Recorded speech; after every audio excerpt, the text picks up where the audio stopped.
नमस्कार. मराठी साहित्यातल्या एका अशा ओळीबद्दल आज आपण बोलणार आहोत, जी आजही आपल्याला विचार करायला लावते. ती ओळ कोणती आहे आणि त्यामागे कवीचा तो वेगळा रंग नक्की काय आहे? चला तर मग याचा शोध घेऊया. रंगोनी रंगांत साऱ्या रंग माझा वेगळा. वा! सुरेश भटांची ही एकच ओळ म्हणजे एक कोडं आहे नाही का?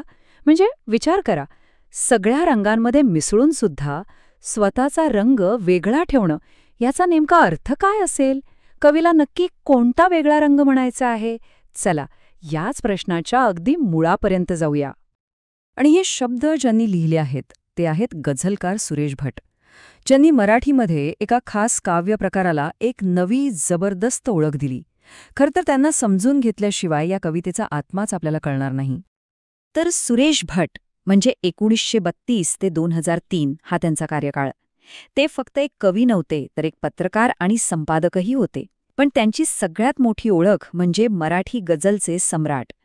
त्यांच्या कवितांमधून त्यांनी समाजातील जो ढोंगीपणा आहे, जो स्वार्थ आहे, जी मूल्य ढासळत चालली आहेत, त्यावर अगदी प्रखर शब्दात हल्ला केला. त्यांची लेखणी जणू समाजासाठी एक आरसाच होती, जी सत्य निर्भीडपणे दाखवायची. आता त्यांचा हा वेगळा रंग समजून घ्यायचा असेल तर आपल्याला त्यांच्या जगाकडे पाहण्याच्या नजरेतून बघावं लागेल. कारण त्यांचे अनुभव हे आपल्यासारखे म्हणजे सामान्य माणसांसारखे अजिबात नव्हते. आता हीच ओळ बघा ना, मी असा की लागती ह्या सावल्यांच्याही झळा. आपल्याला सामान्यतः उन्हाच्या झळा लागतात, पण कवीची संवेदनशीलता इतकी तीव्र आहे की त्यांना चक्क सावल्यांच्या झळा लागतात. ह्याच एका ओळीतून त्यांच्या बंडखोर आणि जगावेगळ्या स्वभावाची कल्पना येते.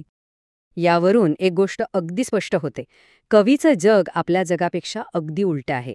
बघा ना, जिथे इतरांना सावलीत थंडावा मिळतो तिथे कवीला झळा लागतात. जिथे दुःख लोकांना तोडून टाकतं तिथे कवीला त्याच दुःखाचा लळा लागतो. आणि आयुष्य ते जगायचं काय? उलट आयुष्यानेच आपला गळा कापला असं ते म्हणतात. म्हणजे त्यांची जगाकडे बघण्याची, त्याला अनुभवण्याची पद्धतच किती वेगळी होती हेच यातून दिसतं. पण कवीचा हा वेगळेपणा फक्त त्यांच्या वैयक्तिक अनुभवांपुरता मर्यादित नाहीये. त्याच्यामागे खूप मोठा सामाजिक उद्देश दडलेला आहे, जो त्यांच्या वेगळ्या रंगाला एक वेगळीच खोली देतो. काय जबरदस्त रूपक आहे! माणसांच्या मध्यरात्रीन हिंडणारा सूर्य मी.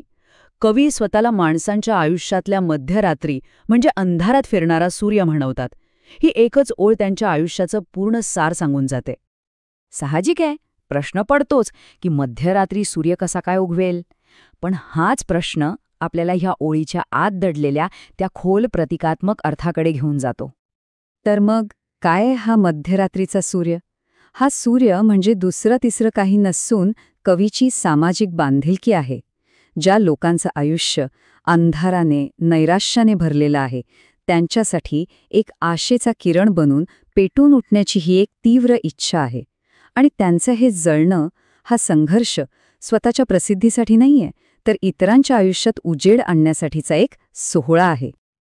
बरं, या कवितेतल्या भावना इतक्या तीव्रतेने आपल्यापर्यंत पोचतात, यामागे कवीची शब्दांवरची पकड आणि त्यांनी वापरलेलं तंत्रज्ञान आहे. या रचनेमुळेच ही कविता इतकी जास्त प्रभावी ठरते. सुरेश भट यांनी मराठीमध्ये गझल हा काव्यप्रकार रुजवला. आता गझलमध्ये काय असतं? तर शब्दांची एक विशिष्ट रचना असते, यमकांची एक कठोर शिस्त असते आणि यामुळेच त्यातल्या भावना खूप प्रभावीपणे व्यक्त करता येतात. सावल्यांच्या झळा किंवा दुःखाचा लळा यांसारख्या एकमेकांच्या विरुद्ध असलेल्या कल्पना वापरून भट अर्थाला एक वेगळीच उंची देतात. यासोबतच योग्य ठिकाणी वापरलेले यमक आणि अनुप्रास यांसारखे अलंकार या गझलेला एक अप्रतिम लय म्हणजे एक संगीतमय गोळवा देतात आणि याचमुळे त्यातील भावना अधिकच तीव्र होतात. तर आपण आता या कवितेच्या वेगवेगळ्या पैलूंकडे पाहिलं. आता ह्या सगळ्या गोष्टींना एकत्र जोडून बघूया की या वेगळ्या रंगाचा नेमका अर्थ तरी काय आहे.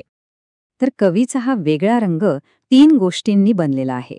एक म्हणजे गर्दीत असूनही स्वतःची ओळख जपणारं एक बंडखोर व्यक्तिमत्व. दुसरं, जगाला इतरांपेक्षा वेगळ्या आणि जास्त तीव्रतेने अनुभवण्याची त्यांची अनोखी दृष्टी. आणि तिसरं, समाजातल्या अंधाराला दूर करण्यासाठी स्वतः पेटून उठण्याची सामाजिक बांधिलकी. आणि जाता जाता एक विचार. सुरेश भट यांनी तर त्यांचा वेगळा रंग आपल्या कवितेतून दाखवून दिला. पण आजच्या जगात जिथे प्रत्येकाकडून सारखं असण्याची अपेक्षा केली जाते, तिथे प्रत्येकाने स्वतःचा असा वेगळा रंग जपण्याचं महत्त्व काय असू शकतं? विचार करण्यासारखी गोष्ट आहे. www.testwiser.com. Testwiser is a digital learning platform designed for students to prepare for board and competitive exams, offering chapter-wise tests and full-length mock tests. Study material like video, PDF notes, DPP, MCQ, theory, and most important, Maharashtra engineering admission counseling across multiple domains.